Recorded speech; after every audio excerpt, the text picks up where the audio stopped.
მოგესალმებით ძვირფასო მეგობრებო. დღეს 2025 წლის 23 ოქტომბერია. კარგ განწყობაზე ვიყავი მანამ სანამ არ მივიღე პასუხი სურსათის ეროვნული სააგენტოდან. სააგენტოსგან, რომელიც სწორად შექმნა მთავრობა. ბრათაის პროდუქტები, რომლებიც ჯერ არ გაფუჭებულა, მაგრამ კანონების მიხედვით მრავალი საწარმომად განადგურებას ახდენს, გადმოგვეცეს ჩვენ. თქვენ ხომ იცით, რომ ჩვენ არ ვჭამთ სხვისას. ჩვენ ვაწვდით იმ ადამიანებს, რომლებსაც არაფერი აქვთ საჭმელი. და აი შექმნეს სურსათის ბანკი. არ ვიცი, ღარიბაშვილმა შექმნა თუ სხვა ვინმე, მაგრამ საშინელებაა ის, რომ ჩვენ მივწერეთ ამ ბანკს. მიიღეს ასეთი კანონი. მხოლოდ სურსათის ბანკს შეუძლია მიიღოს პროდუქტები. და სად არის ეს პროდუქტები? თქვენგან ვინმეს უჭამია საწარმოების მიერ მთავრობისთვის გადაცემული პროდუქტები. მაგალითად, კოკა-კოლას ვადა დარჩა რამდენიმე დღე. კანონის მიხედვით, მაღაზიაში მას ვერ დატოვებენ, მაგრამ შეუძლიათ ჩვენ მოგვცენ. ჩვენ კი გადავცემთ ბავშვებს. თვითონ ის ხომ ვერ საწავა. ან მაგალითად, მაკდონალდში თუ რამე დარჩა. რესტორნებშიც ბევრი რჩება. შოკოლადის ან ნაყინის ქარხნებში.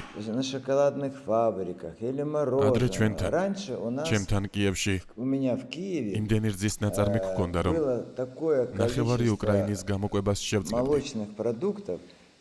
ვადის სამუწურვამდე ერთი კვირით ადრე მათ ჩამოწერე.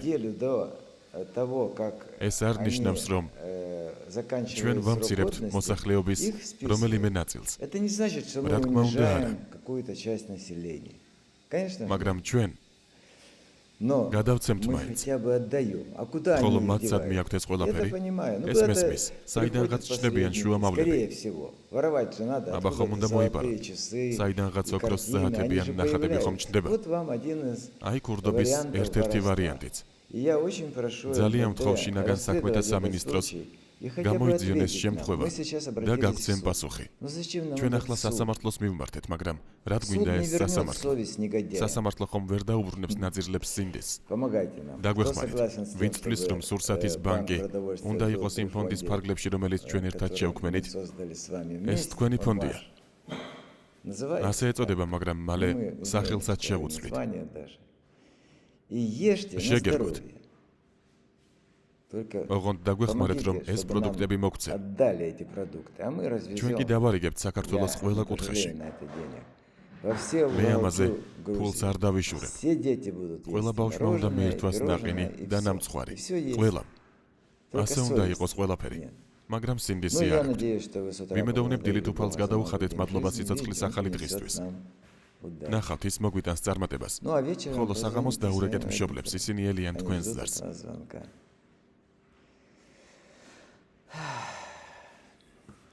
მათ უყვარხართ.